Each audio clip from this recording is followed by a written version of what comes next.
নমস্কার বন্ধুরা, আপনারা কেমন আছেন? আশা করি আপনারা ভালো আছেন, আমিও ভালো আছি। তো কড়াইতে তেল দিয়ে দিয়েছি, আমি সাদা তেলে দিয়েছি, আপনারা সরষে তেলও দিতে পারবেন, দিতে পারবেন। তো আমি লাউ শাকের পাতা বাটা করব। তো এখানে আমি গোলমরিচ, কালো জিরে, রসুন আর এই কাঁচা লঙ্কাটা একটু ভেজে নেব।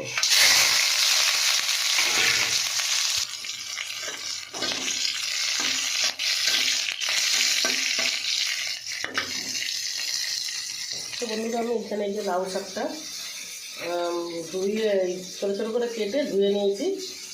আর এটার সাথে আমি ফ্রাই করবো, ভাজা করবো, করে আর তুলে বাটবো।